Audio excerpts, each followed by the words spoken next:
ध्यान दे, अगर हम किसी का अपमान कर रहे हैं तो कहीं ना कहीं हम अपना सम्मान खो रहे हैं, और अगर हम किसी की बुराई करते हैं या चुगली लगाते हैं तो कहीं ना कहीं हम अपने चरित्र को बता रहे होते हैं।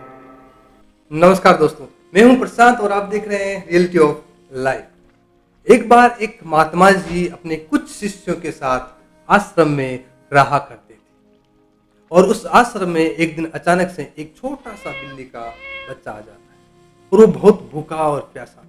ये देखकर महात्मा जी ने उसको भोजन दिया और उसको पानी पिलाया। अब वो बच्चा आश्रम में ही रहने लग गया।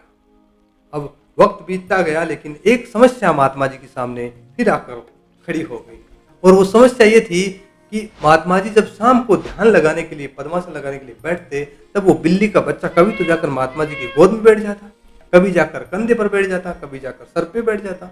और इस बात से महात्मा जी बहुत परेशान होते थे कि अरे बिल्ली का बच्चा तो परेशान कर रहा है। एक दिन उन्होंने अपने शिष्य को बुलाया और कहा कि जब जब मैं शाम को तपस्या में बैठूंगा, तब तब तुम इस बच्चे को, बिल्ली के बच्चे को ले जाकर दूर पेड़ से बांध दो। अब ऐसा ही होता था, जैसे शाम होती थी महात्मा जी उसमें बैठते थे तपस्या में, और इधर से बच्चे को उठाकर वहां पेड़ पे बांध दिया जाता। अब ये वक्त निकलता गया, ये प्रक्रिया चालू रही। अब एक दिन क्या होता है कि महात्मा जी की मृत्यु हो जाती है और उनकी जगह उनका शिष्य विराजमान हो जाता है, यानी कि उनकी उपाधि उनका शिष्य ले लेता है। और वही प्रक्रिया फिर चालू रही। बिल्ली के बच्चों को बांधा जाता, महात्मा जी फिर तपस्या में बैठते, ध्यान लगाने के लिए बैठते। लेकिन एक दिन ऐसा हुआ कि बिल्ली का बच्चा ही मर गया। अब दोस्तों होता यह है कि महात्मा जी भी मरते गए, बिल्ली के बच्चे भी मरते गए। तो उन्होंने क्या किया कि दूसरे बच्चा लेके आए और वहां बांधते पेड़ पे, फिर महात्मा जी तपस्या में बैठते। अब ये एक परंपरा बन चुकी थी कि जब तक बिल्ली का बच्चा पेड़ पे बांधा नहीं जाएगा, तब तक महात्मा ध्यान में नहीं बैठते थे। और पीढ़ी दर पीढ़ी चलता गया, कुछ पीढ़ी दर पीढ़ी चला, तो अब वह इनकी परंपरा बन चुकी थी। अब दोस्तों एक्चुअल में उसके पीछे की वजह तो कुछ और थी, लेकिन उसको परंपरा मान बैठे। दोस्तों इसी तरह कुछ परंपराएं हमारे जीवन में है जो आज भी हम मानते हैं। जैसे सती प्रथा थी, उसको बंद कर दिया गया। घूंघट प्रथा को भी बंद कर दिया गया, आप रखो तो रखो, नहीं तो नहीं रखो। ठीक उसी तरह कुछ कुप्रथाएं भी आज भी मौजूद है।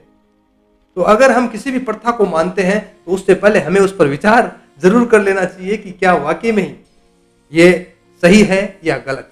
किसी भी कार्य को करने से पहले हमें उस पर विचार जरूर करना चाहिए। एक छोटी सी कहानी, जी हाँ, एक छोटी सी कहानी आपको बोल रहा हूं, आपको बता रही है कि जीवन में परंपरा क्या होती है, और किसी भी कार्य को करने से पहले हमें उसके ऊपर विचार जरूर करना चाहिए।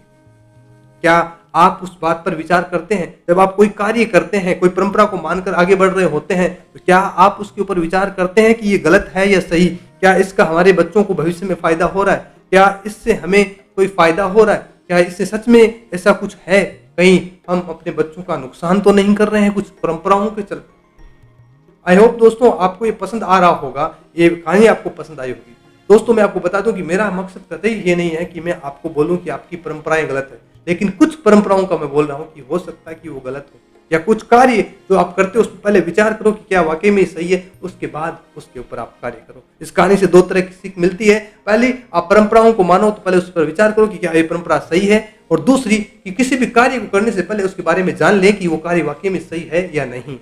आई होप दोस्तों आज की छोटी सी कहानी के जरिए आपको एग्जाम्पल अच्छा लगा होगा। इसी के साथ मैं आपसे विदा लेता हूं। उम्मीद करता हूं नेक्स्ट वीडियो में फिर मिलेंगे। सभी का